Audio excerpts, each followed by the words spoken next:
그러면서 우리 주님께서 우리에게 말합니다.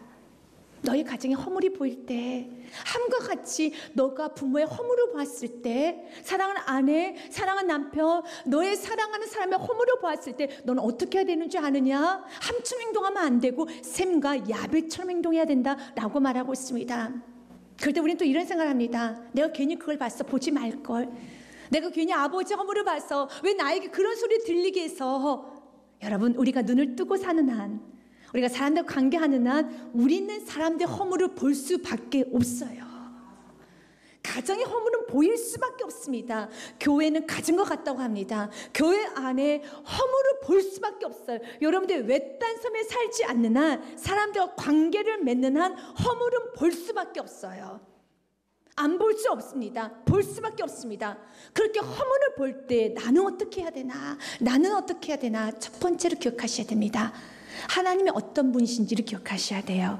우리 하나님은 무질서의 하나님이 아니시다라고 말하고 있습니다. 고린도전서 15장 33절 말씀에 보면은요, 고린도전서 14장 33절 말씀에 보면요, 하나님은 무질서의 하나님이 아니시오 오직 화평의 하나님이시니라. 믿으십니까? 우리 하나님은 무질서의 하나님이 아니에요. 질서의 하나님이십니다. 그래서 어떤 상황에서도 질서를 깨트리는 것은 하나님은 여러분 진노하십니다. 질서를 깨트리면 안 돼요. 기본 구조를 깨트리면 안 된다는 겁니다. 이 말씀을 좀 더 구체적으로 예배소서 말씀에 보면 6장에 종과 상전에 대한 이야기가 나옵니다.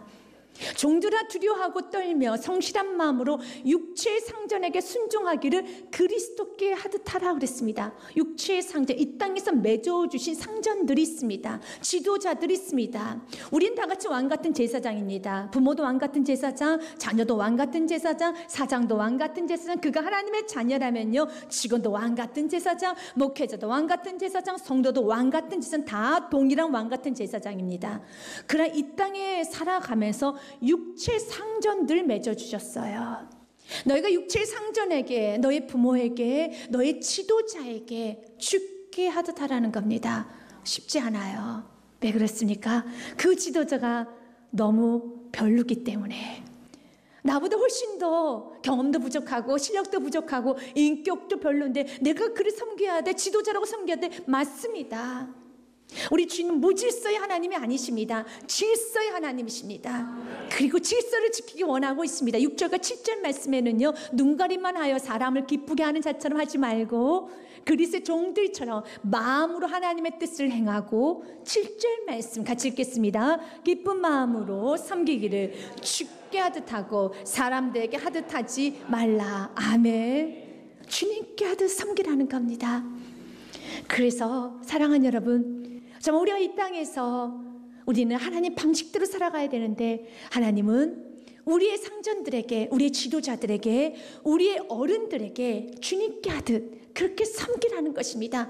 그렇다고 여러분 지도자의 잘못을 그냥 여러분들이 덮어주고 옳고 그름은 분별하지 말란 그런 뜻이 아닙니다. 옳고 그름은 분별하셔야 됩니다.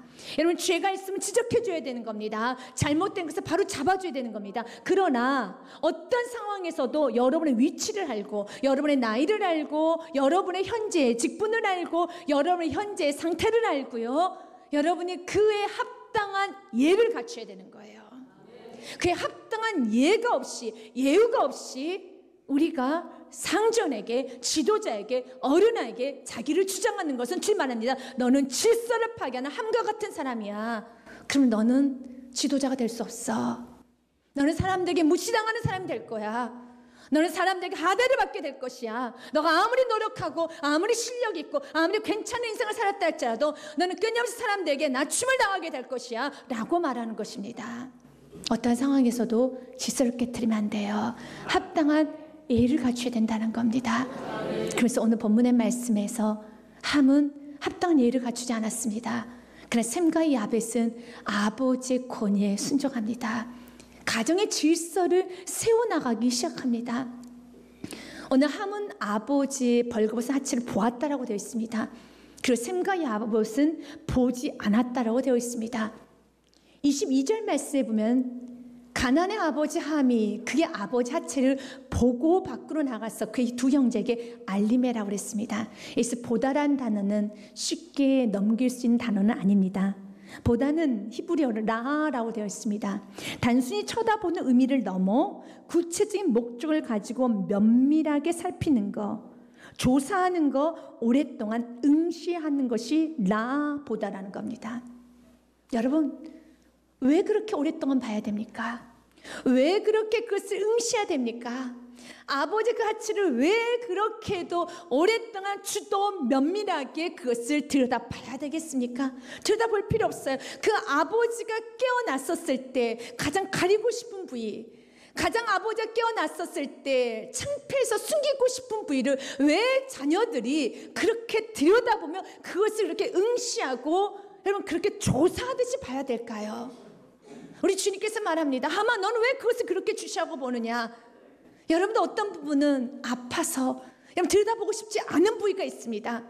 그럼에도 불구하고 여러분 나도 감추고 나도 들여다보기 힘든데 끊임없이 그것을 파고드는 사람이 있습니다. 우리 하나님도요, 여러분 너무 아픈 부위를 덮어주십니다.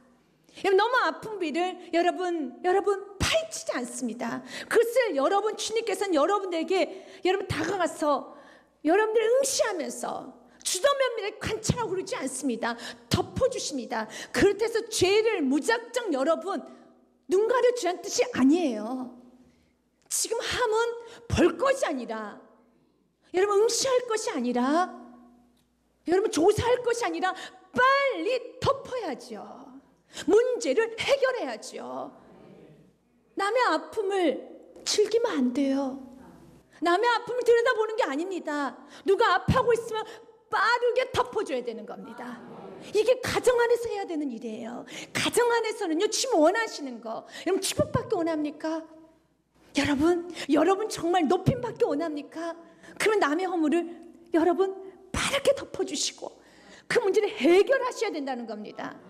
그는 보았다라고 그랬습니다. 그리고 참 많은 생각을 했겠지요. 그리고 난 후에 형제들에게 고합니다. 그의 두 형제에게 알림해. 23절 말씀에 보면 셈과 야벳은 다른 모습을 보입니다. 같이 읽겠습니다. 셈과 야벳이 옷을 가져다가 자기들의 어깨에 메고 뒷걸음쳐 들어가서 그들의 아버지 하체를 덮었으며 그들의 얼굴을 돌이키고 그들의 아버지 하체를 보지 아니하였더라. 아멘.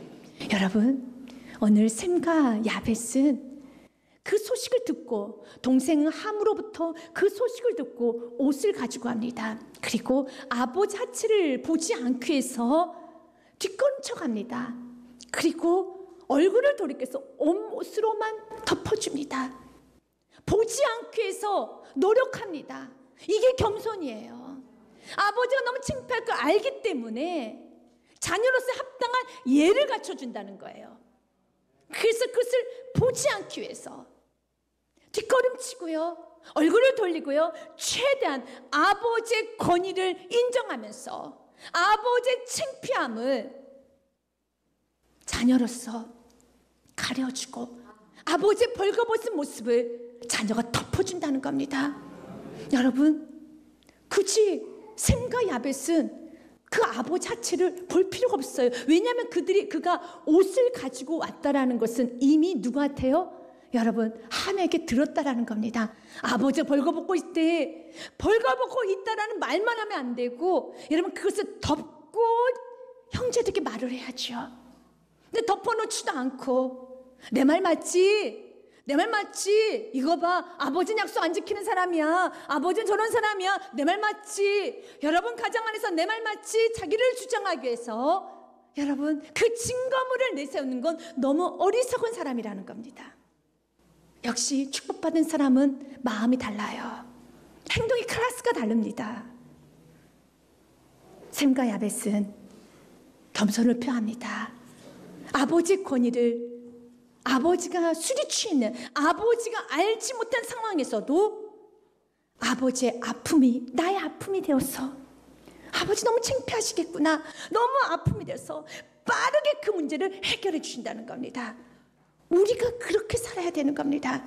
그래서 결론은 셈과 야벳은 축복을 받습니다. 너는 정직해 될 것이란다. 26절 27절 말씀에 보면은요 축복의 말씀 나옵니다. 이르되 셈의 하나님 여호와를 찬송하리로다. 가나안은 셈의 종이 될 것이고 27절에 하나님이 야벳을 창대하게 하사 셈의 장막에 거하게 하시고 가나안은 그의 종이 되게 하시기를 원하노라 하였더라. 가나안 함은 끊임없이 종이 될 것이고 셈과 야벳은 높아질 것이란다. 인생에서 축복과 여러분 이렇게 저주스러운 삶은 여기서 달라지는 거예요. 인생이 노력한다고 해서 여러분 참 많은 걸 열심히 산다 해서 여러분 되는 인생이 아닙니다. 이렇게 하나님 마음에 합당한 마음을 가져야 돼요. 이렇게 마음이 좋아야 되는 겁니다. 하나님은 우리의 마음 가운데 너 왜 남의 아픔을 즐기고 있느냐, 왜 남의 아픔을 그렇게 누군가 들여다보도록 또 가십거리가 되도록 너는 왜 그걸 떠벌리고 다니고 있느냐, 우리 지금 우리에게 묻고 있습니다. 여러분 함은 형제들에게 고했다고 되어 있죠. 우리 가정 안에서 문제가 생길 때 여러분 때로는 부모와 어떤 자녀와 연합을 해서 가정의 문제를 해결하는 건 참 좋습니다. 그리고 여러분 때로는 남편이 온전히 서지 못할 때 자녀와 기도 제목을 나누면서 여러분 같이 연합을 하는 건 너무 중요합니다. 하지만 이것이 단순히 그 영혼을 세우는 목적이 아니라 함과 같은 하나님이 저주할 수밖에 없는 마음이라면 하나님은 이 부분을 회개하기 원합니다. 왜냐하면 그가 고할 때 형제들에게 고하면 안 돼요. 노아의 아내에게 고해야 되는 겁니다. 고할 대상을 잘못 찾아갔어요. 형제들 고해서 못합니까? 여러분 아버지의 허물을, 아버지의 문제를 가장 먼저 고한다라면 고해야 될 대상은 어머니죠. 그런데 형제들에게 여러분 고함으로써 아버지의 권위를 또 실추시켰다는 겁니다. 우리가 누군가의 허물을 떠벌리고 다니는 거, 하나님은 우리에게 말합니다. 왜 떠벌리고 다니느냐. 여러분 사랑하는 아내의 허물을, 남편의 허물을 자녀들 앞에서 읊는 사람들이 있어요. 때로는 부모의 허물을, 시부모님의 허물을 형제들 사이에서 읊는 어리석은 자녀들이 있어요. 왜 그렇게 하십니까? 나에게 무슨 유익이 있다고 그렇게 하십니까? 성경 말합니다. 너가 너의 아내의 허물을 자녀들에게 읊는 것은, 자녀들에게 떠벌리고 다니는 것은 너는 지금 자녀를 너 편으로 만들기 위한 이간질시키는 것이야. 너의 부모로 시부모님은 형제들 사이에서 시부모의 허물을 이렇게 들추어내는 것은 너는 지금 이간질하고 다니는 것이야 라는 말을 합니다. 잠언 말씀에 보면은요 17장 말씀에 보면 이렇게 되어 있습니다. 9절에 같이 읽겠습니다. 허물을 덮어주는 자는 사랑을 구하는 자요, 그것을 거듭 말하는 자는 친한 것을 이간하는 자니라. 아멘. 그래서 우린 점검해야 됩니다. 하나님, 내가 연합이 아니라 내 그 영혼을 세우기 위한 목적이라면 괜찮습니다. 그러나 내가 영혼을 세우는 것이 아니라 내 안에 내 편을 만들기 위해서, 아니 함처럼 내 말이 맞지라는 걸 보여주기 위해서 그의 허물을 다 들춰내고 떠벌리고 다녔다라면 여러분만 종이 되는 것이 아니라 여러분의 자녀들이 종이 됩니다. 회개하십시오. 회개하십시오. 그리고 주님, 이제 내가 떠벌리지 않겠습니다. 내 사랑하는 사람의 허물을 왜 떠벌리십니까? 왜 나의 부모, 왜 나의 시부모님, 여러분에게 전혀 유익이 없습니다. 없습니다. 성경 말합니다. 너는 이간질하는 자야. 우리 주님은 질서의 하나님이에요. 화평케 하시기를 힘써 지키라고 하셨습니다. 가정은 이미 만들어진 것이 아니라 만들어져 가는 공동체며 우리 모두의 소원은 다음 세대들이 종 취급받는 것이 아니라 노예 취급, 여러분 굴러다니는 인생이 아니라 정말 존귀한 인생, 보석 같은 인생, 높이를 받는 인생이 되기 원한다면 저와 여러분이 이제는 허물을 떠벌리면서 누군가 가십거리로 삼을 수 있도록 우리가 만드는 그런 악한 도구가 되는 것이 아니라 우리의 삶에 언제나 하나님 참으로 허물을 덮어주는, 아니 이 문제를 해결하는 하나님 나의 삶이 되기 원합니다. 그러면 이렇게 아버지 허물이 보일 때, 지도자의 허물이 보일 때, 어른의 허물이 보일 때, 내 사랑하는 사람의 허물이 보일 때 나는 어떻게 해야 합니까? 갈라디아서 6장 말씀에 보면은요, 허물이 보이거든 온유한 심령으로 바로 잡아주고 먼저는 너의 죄를 들여다봐라 라는 말씀이 있습니다. 6장 1절 말씀 같이 읽겠습니다. 형제들아, 사람이 만일 무슨 범죄한 일이 드러나거든 신령한 너희는 온유한 심령으로 그러한 자를 바로 잡고 너 자신을 살펴보아 너도 시험을 받을까 두려워하라 그랬습니다. 그래서 온유는 프라우테토스, 하나님 앞에서 자신의 무지와 무능력을 인정하고 전적으로 하나님의 통제, 성령님의 통제를 받는 여러분 마음, 그것이 온유한 심령이라는 겁니다. 자신의 감정대, 자신의 생각대로 여러분 범죄한 사람을 세우는 것이 아니라 철저히 성령의 통제를 받는 거예요. 이거 매 순간순간마다 성령님의 통제를 받고 그분의 말씀에 순종하게 되면 여러분이 가는 곳마다 영혼을 세울 수가 있습니다. 그리고 항상 온유한 심령을 가지고 있는 사람, 성령님의 통제를 받는 사람은 성령님께서 우리 모두에게 주시는 가장 먼저 축복이 있습니다. 누군가의 허물을 볼 때 우리 영혼이 보존되고 언제나 겸손해질 수 있도록 내 자녀의 허물을 볼 때 내 죄를 보게 우리 성령이 만들어주십니다. 자녀가 거짓말을 했습니다. 그런데 하나님께서, 성령님은 날마다 성령님 말씀 순종해 나가는 사람은요, 자녀의 거짓말을 하는 그 모습을 보면서 어떻게 저럴 수 있어? 라는 생각이 먼저 드는 것이 아니라 내 죄를 볼 수 있는 은혜를 부어주셔서, 주님 내가 어찌나 하나님 앞에 그렇게도 입 바른 소리만 하고 자녀가 그 입 바른 소리만 하는 그 모습이 제 모습입니다. 입만 살았습니다. 내가 이렇게 거짓말을 많이 합니다. 나를 볼 수 있는 은혜를 부어주세요. 그럼 회개가 나오지요. 회개를 하면 능력이 임합니다. 회개를 하면 가슴이 따뜻해져요. 정죄하지 않아요. 비난하지 않습니다. 내 죄가 보이는데 어떻게 그를 모멸적으로 볼 수 있겠습니까? 어떻게 그에게 정말 악하게 말할 수 있겠습니까? 없어요. 내 죄가 보이면 겸손해지고 능력이 생기고요, 따뜻해져서 그가 가는 곳에는 사람이 변화되기 시작하는 겁니다. 우리 지금 우리가 정말 무슨 범죄한 일이 드러나거든, 범죄한 사람이 있거든, 언제나 성령의 다스림을 받는 너희들은, 신령한 너희들은 자신을 먼저 살펴보기 원합니다. 내 죄를 먼저 보기 원합니다. 그리고 주 앞에 그 죄를 토해낼 수 있는, 그 허물을 토해낼 수 있는 자, 그 자가 복된 자입니다. 시편 32편 1절 말씀에도 지금 이렇게 말합니다. 허물의 사함을 받는 자가 복되다라고요. 같이 읽겠습니다. 허물의 사함을 받고 자신의 죄가 가려진 자는 복이 있도다. 아멘. 우리 지금 오늘도 우리 모든 죄를 다 덮어주십니다. 자녀의 문제를 통해서 우리의 죄를 보게 하시고요, 우리의 죄를 덮어주십니다. 그리고 자녀를 세우기 시작합니다. 남편의 모습을 보면서, 아내의 모습을 보면서, 사랑하는 사람들의 모습을 보면서요, 우리 주님은 우리의 죄가 보여서 우리의 허물부터 가려지고요, 그 영혼을 세워주십니다. 그러면서 야고보서 말씀에 보면은요, 5장 19절과 20절 말씀에 너무 많은 죄를 저지른 사람을, 미혹의 길에 빠져있는 그 사람을 주님 앞에 데리고 오는, 주님께로 데리고 오는 그 사람을 하나님은 별과 같이 빛나게 해주신다고 하십니다. 내 형제들아, 너희 중에 미혹되어 진리를 떠난 자를 누가 돌아서게 하면은, 20절 말씀 같이 읽겠습니다. 너희가 알 것은 죄인을 미혹된 길에서 돌아서게 하는 자가 그 영혼을 사망에서 구원할 것이며 허다한 죄를 덮을 것입니다. 믿으십니까? 허다한 죄, 너무 많이도 지은 그 죄를 주님은 다 덮어주신다는 겁니다. 여러분이 미혹된 길로 빠져있는 사랑하는 그 사람을 여러분이 끝까지 놓지 않고 그 문제를 해결해주고, 그 허물을 덮어주고, 끝까지 기도하고, 끝까지 권면하고, 끝까지 그 영혼을 포기하지 않고 여러분이 나아갈 때 주님께서는 여러분 때문에 그들의 허다한 죄를 덮어주시겠다라는 겁니다. 그리고 여러분들에게는 다니엘의 축복이 있습니다.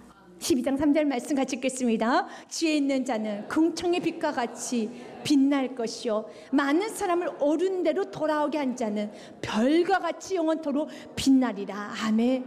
여러분, 빛나는 삶 삽니다. 별과 같이 하나님 보시기에 반짝반짝 빛나는 보석과 같은 삶, 영혼을 세우는 사람이라는 겁니다. 함에게는 하나님께서 주신 중요한 축복의 기였습니다. 아버지 하체를 만약 이웃이 받더라면 얼마나 여러분 노아가 여러분 창피하고 힘들었겠습니까? 그런데 다행히 식구가 봤어요. 둘째 아들이 봤습니다. 그것도 은혜인 거예요. 그러면 함은 이건 축복의 기회입니다. 여러분들이 부모의 허물을 볼 수 있다는 것도 여러분 그건 축복의 기회예요. 어떤 축복이요? 부모를 세울 수 있는 축복이라는 겁니다. 가정 안에서 허물이 잘 보입니다. 사랑하기 때문에. 자녀들 허물 누가 제일 잘 볼까요? 부모님들이 제일 잘 보세요. 남편의 허물, 아내가 너무 잘 보입니다. 여러분 또 아내 허물, 여러분 남편이 굉장히 잘 보입니다. 그 허물을 가지고 함처럼 떠벌리고 다니고 자녀들 앞에서 읊으라고 하는, 그렇게 살라고 하는 것이 아니라, 그렇게 함과 같이 저주받는 인생을 사는 것이 아니라, 우리 주님께서는요, 여러분 그 허물을, 그 문제를 나를 통해서 해결하기 원합니다. 그 영혼을 세워나가기 원합니다. 우리 주님은 너가 그렇게 살아갈 때 너의 인생은 별과 같이 반짝반짝 빛나는 인생이 되는 것입니다. 사랑하는 여러분, 가정 안에 허물이 보일 때, 허다한 죄가 많이 보일 때, 여러분 그 영혼을 정죄하는 것이 아니라, 그 영혼의 허물을 드러내는 것이 아니라, 그 영혼의 허물을, 그 문제를 내 문제처럼, 내 아픔처럼 가지고 와서 예수님이 나의 허물을 사해 주신 것처럼 나도 그 사랑을 하기 원합니다. 귀를 해서 예수님께서는 여러분의 허물을 어떻게 사해 주셨는지, 여러분을 어떻게 살려주셨는지 아셔야 됩니다. 요한 1서 4장 9절 말씀에 보면은 우리를 살리시기 위해서 예수님이 이 땅에 오셨습니다. 요한 1서 말씀 4장 9절에 하나님의 사랑이 우리에게 이렇게 나타난 바 되었으니 하나님이 자기의 독생자를 세상에 보내심은 그로 말미암아 우리를 살리려 하심이라. 아멘. 우리를 살려주기 위해서 하늘 보좌를 버리시고 하나님이 이 땅에 내려오셨습니다. 그리고 그분께서는 우리를 살리시고 우리의 허물을 덮어주시기 위해서 희생하셨습니다. 이사야서 53장 5절과 6절 말씀에 보니요, 같이 읽겠습니다. 그가 찔림은 우리의 허물 때문이요, 그가 상함은 우리의 죄악 때문이라. 그가 징계를 받음으로 우리가 평화를 누리고 그가 채찍에 맞음으로 우리는 나음을 입었도다. 아멘. 우리의 허물을 덮어주기 위해서 예수님은 희생하셨습니다. 피를 흘려 주셨습니다. 그런데 우리는 그 사랑을 알지 못하고 교만하고, 우리는 너무나도 여러분 거만해서 6절에 우리는 다 양 같아서 그릇에 각기 제 길로 갔거늘 여호와께서는 묵묵하게 오래 참으시고 온유한 마음으로 우리 모두의 죄악을 그에게 담당시키셨도다. 끝까지 우리를 포기하지 아니하시고 우리를 살려주셨습니다. 그래서 이 사랑 받고 저 여러분 여기까지 온 것입니다. 그래서 주님 알기 원합니다. 내가 왜 십자가에서 너를 위해서 죽었는지 아니? 너는 나의 사랑이란다. 넌 나의 보석이란다. 넌 나의 존귀한 자녀란다. 여러분 지금 여러분 얼마나 사랑하는지 아십니까? 그 사랑을 십자가에서 보여주셨습니다. 로마서 5장 8절 말씀에 보니요, 우리가 아직 죄인 되었을 때 그리스도께서 우리를 위하여 죽으심으로 하나님께서 우리에 대한 자기의 사랑을 보여 확증하셨느니라. 아멘. 보여주셨습니다. 너는 존귀한 자녀야. 너는 나의 사랑이야. 너는 나의 보석이란다. 이렇게 우리를 살려주셨어요. 이렇게 우리의 허물을 덮어주셨습니다. 우리는 이 사랑을 가지고 사랑하는 가족들의 여러분 영혼을 살려야 되고 허물을 덮어야 되는 겁니다. 그 영혼의 허물을 덮기 위해서 여러분이 사랑하고 희생하십시오. 그리고 오래 참으십시오. 기도하십시오. 그리고 당신이 얼마나 내게 존귀하고 중요한 사람인지 사랑을 입술로 표현해 주십시오. 행동으로 표현하십시오. 여러분의 변화된 모습으로 보여주시길 바라겠습니다. 베드로전서 4장 8절 말씀, 여러분의 가정에 주신 귀한 말씀입니다. 같이 읽겠습니다. 무엇보다도 뜨겁게 서로 사랑할지니 사랑은 허다한 죄를 덮니라. 아멘. 가정을 뜨겁게 사랑하십시오. 여러분의 같이 옆에 있는 사람을 뜨겁게 사랑하십시오. 허다한 죄를 덮느니라. 여러분의 가정이 날마다 이 뜨거운 사랑에 넘쳐나시길 주님의 이름으로 축복드립니다.